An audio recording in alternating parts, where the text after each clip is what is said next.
Hello, welcome to Tabletop CP and the campaign briefing for the newest Pint Sized Campaign by Too Fat Lardies, A Driving Charge, Breaking the Jitra Line. This campaign covers the Japanese invasion of northern Malaya in 1941, striking south from Thailand in an attempt to breach the Jitra Line. The Jitra Line was a 14-mile-long defensive line designed to defend Al Star Airfield, which is an important British air and supply base.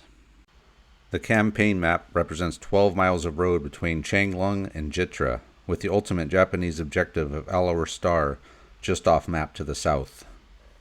The campaign is broken into two parts: the approach to battle phase, which represents the British attempt to slow down the Japanese advance, and the attack on the main defense phase, representing the Japanese attack on the main line at Jitra.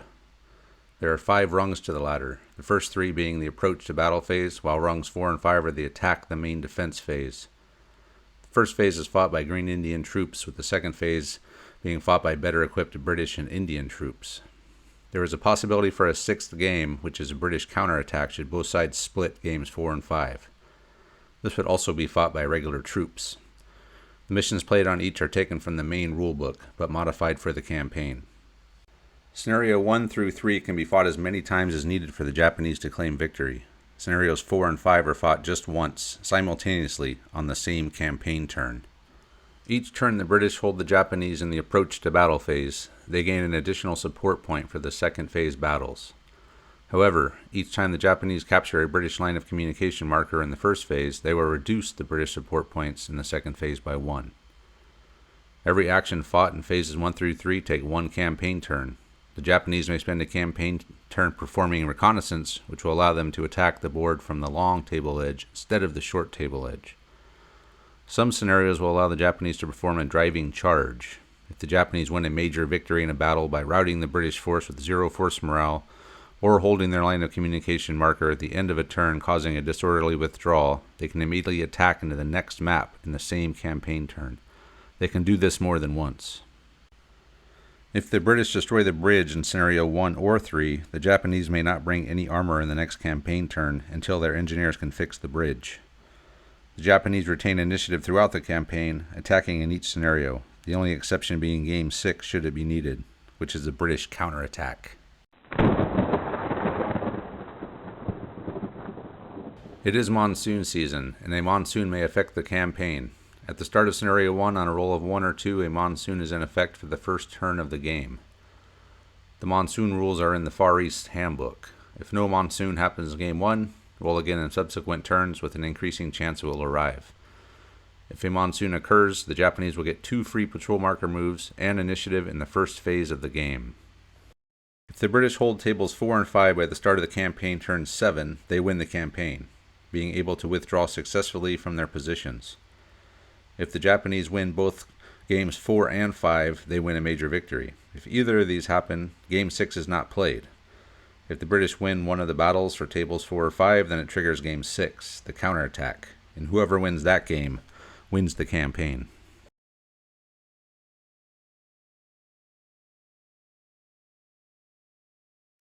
Here we have the Japanese platoon.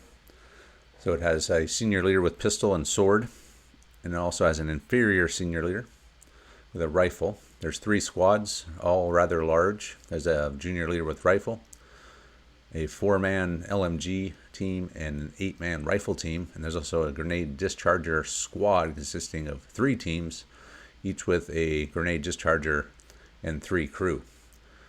These guys also are going to have an automatic red dice, which is very good.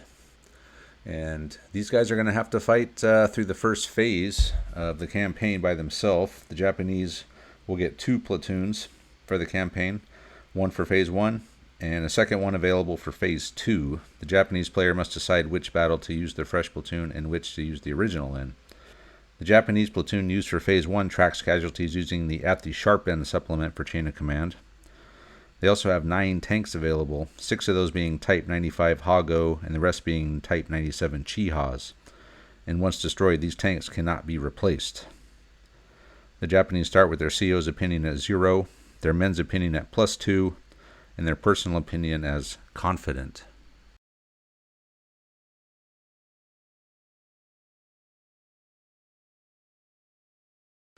The British force will get a fresh platoon for every game, except for Game 2, which will use the same platoon as Game 1. So they only need to track the casualties for Game 1.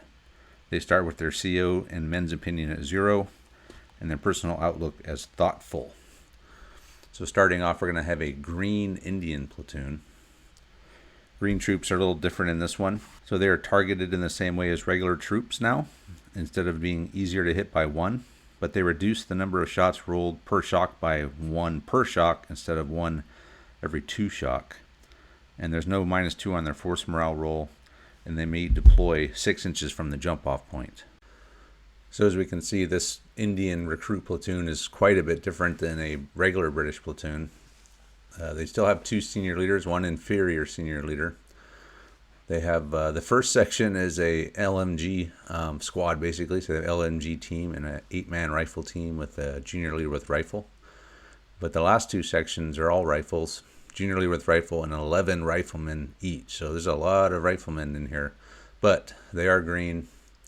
They are poor jungle troops as well. And they only have 4 command dice. And looking at their support list, very limited. And they also have 0 characteristics, British characteristics like rapid fire and all that. So it's going to be a tough platoon to play, but we'll see how they do. And these are the guys that are going to be in the first phase, the first 3 battles, the approach to battle phase, fighting in all of those. And there will also be the counter-attacking force in Game 6 should it be needed. I think I misspoke earlier and said it would be a normal platoon, but it's actually going to be these guys on the counterattack, so should be interesting. Next up, we have the 2 regular British platoons. So these guys are going to be fighting in games 4 and 5. And on the left, we have the Leicestershire. I know I probably said that wrong. I apologize. Those are the British guys. And then we have the 2nd, 9th Jats, regular Indian troops. So these are set up as regular British platoons pretty much, except for the Indian guys don't have the 2-inch mortar or the Boys AT rifle. And they have a different LMG as well, but I think in game terms it'll probably play the same. They do have a bit more support than the Indians or the Indian recruit platoon had, though. They have access to mortar barrages, machine guns, snipers, things like that, anti-tank ditches. So they're better equipped than the Indian recruit platoon is by far. So they should put up a better fight against the Japanese. And that does it for the campaign briefing. We're really excited to get this one going. We think it's going to be a lot of fun. Let us know what you guys think about this, and we'll see you on the Jitra line.